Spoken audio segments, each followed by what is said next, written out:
Saudari-saudaraku terkasih dalam Tuhan Yesus Kristus, selamat pagi dan berkah dalam. Kita berjumpa kembali dalam renungan harian Rabu 6 Maret 2024. Seperti biasa, bacaan Ekaristi hari ini kita jadikan titik permenungan kita.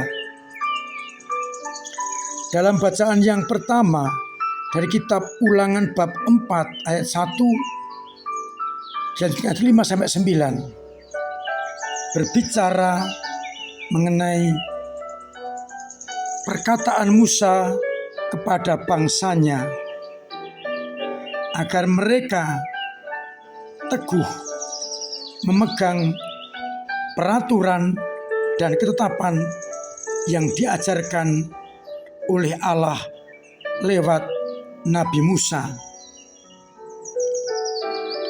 agar mereka mengikuti dan mematuhi perintah yang diberikan oleh Tuhan kepada mereka. Bangsa Israel, bangsa yang besar, umat yang bijaksana berakal budi, yang mempunyai Allah yang begitu hebat, yang memanggil, membimbing, menyertainya. Dengan demikian, mereka akan mendapatkan rahmat dan selamat. Sedangkan pada bacaan Injil dalam khotbah di bukit, Yesus berkata kepada murid-muridnya bahwa ia datang bukan untuk meniadakan hukum Taurat atau kitab para nabi, bukan untuk meniadakannya, melainkan untuk menggenapinya atau menyempurnakannya. Maka siapapun yang mengajarkan hukum paling kecil dalam hukum Taurat kepada orang lain, ia akan menduduki tempat-tempat yang sungguh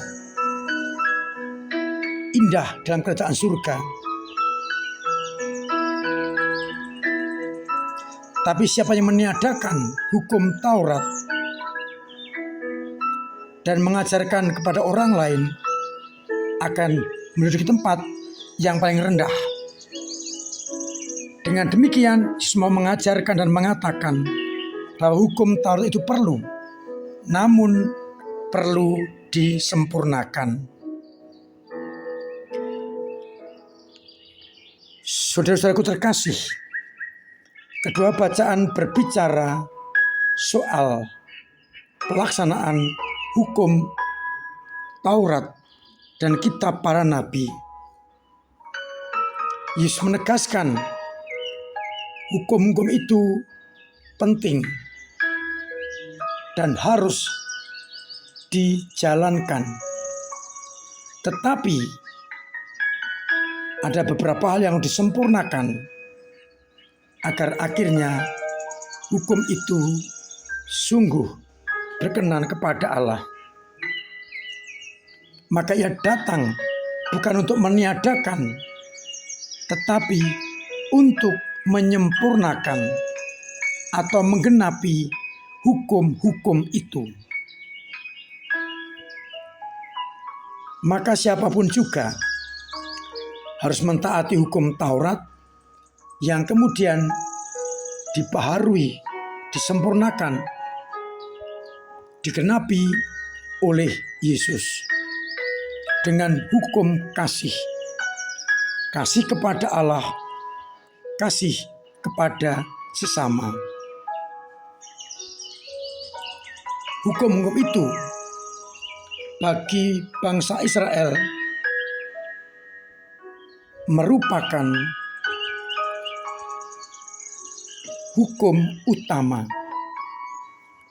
Tetapi setelah Yesus datang, hukum-hukum itu disempurnakan, digenapi, dan dibaharui, sehingga hukum itu menjadi relevan dan penuh dengan cinta kasih. Maka kita mencoba untuk bersama-sama melihat hukum-hukum yang akan dan telah disempurnakan, digenapi oleh Yesus. Misalnya, bila dikatakan, cintailah sesamamu dan bencilah musuhmu, maka disempurnakan oleh Tuhan. Hendaknya juga mencintai musuh-musuh kita. Itu artinya mencintai semua orang tanpa pandang bulu. Karena model cinta kita adalah Yesus Kristus yang mencintai semua orang tanpa pandang bulu. Dengan demikian semua mengatakan hukum Taurat dan kitab para nabi itu perlu pada zamannya. Tetapi pada zaman perjanjian baru harus disempurnakan. Maka kita tidak cukup hanya melaksanakan 10 perintah Allah misalnya, tapi perlu disempurnakan dengan hukum utama, yakni hukum kasih. Kalau kita mengasihi, maka tergenapilah hukum-hukum dalam perjanjian lama itu. Maka mari bersama-sama kita mencoba untuk hidup dalam kesempurnaan hukum Taurat yang dibaharui, digenapi, disempurnakan oleh Yesus. Itu artinya hukum-hukum lama yang bertentangan dengan hukum yang baru perlu diubah, disempurnakan, digenapi, sehingga akhirnya hukum-hukum itu tetap berbicara dalam perspektif perjanjian baru, hukum dari Yesus sendiri. Mudah-mudahan kita semakin dimampukan untuk selalu berpegang pada hukum baru, kasih kepada Allah dan kasih kepada sesama, hingga akhirnya kita benar-benar akan mendapatkan keselamatan yang datang dari Allah. Pertanyaan untuk kita renungkan, apakah kita dalam bertindak masih memakai hukum yang lama, ataukah sudah memakai hukum yang baru, hukum kasih yang datang dari Yesus, bermodalkan Yesus, dan mencintai sampai akhir. Semoga kita yang telah ditebus lewat pembaptisan mampu untuk hidup dengan berdasarkan hukum yang baru, yakni hukum kasih. Tuhan memberkati kita sekalian. Amin. Marilah berdoa.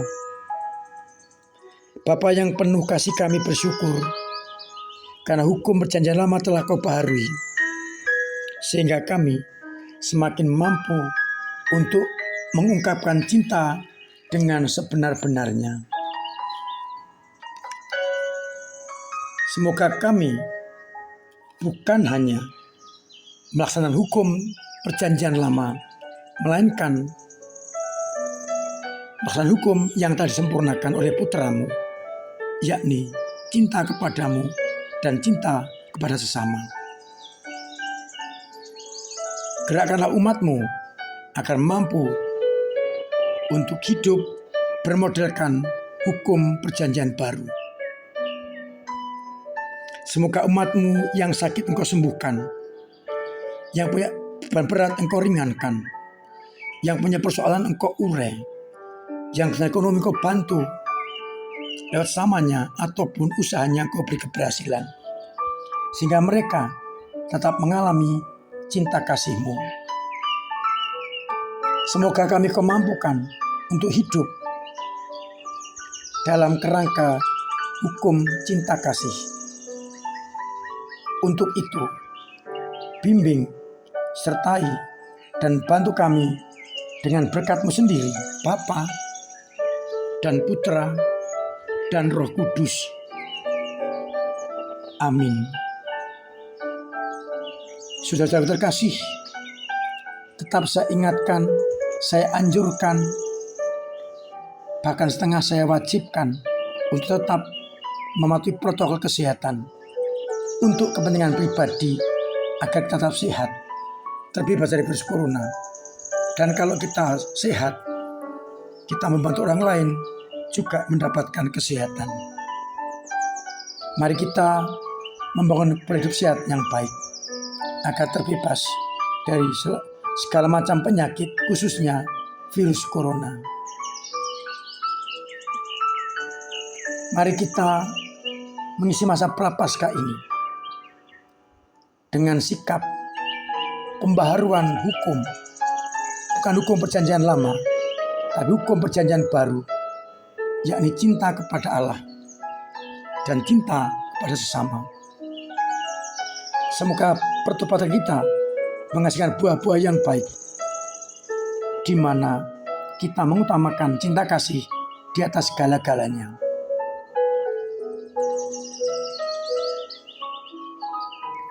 Terima kasih untuk semua yang telah berkontribusi dalam gereja dengan caranya masing-masing. Dengan doa-doa, dengan tenaga dan karya, serta dengan dana yang sungguh memberikan sumbangan bagi pelayanan gereja kepada umat.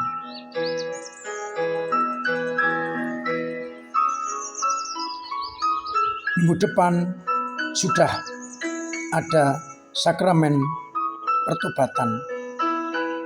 Marilah kita gunakan dengan sebaik mungkin agar akhirnya kita benar-benar bersih dan siap untuk menyambut Paskah dengan hati yang bersih.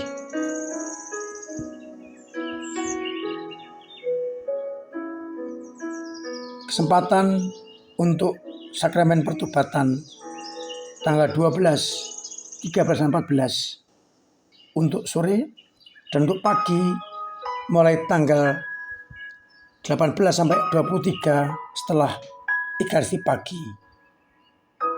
Mudah-mudahan kita semakin didorong untuk bertemu dengan Tuhan dalam sakramen tobat. Akhirnya saya mengucapkan selamat pagi, selamat merenungkan, salam sehat. Tuhan memberkati.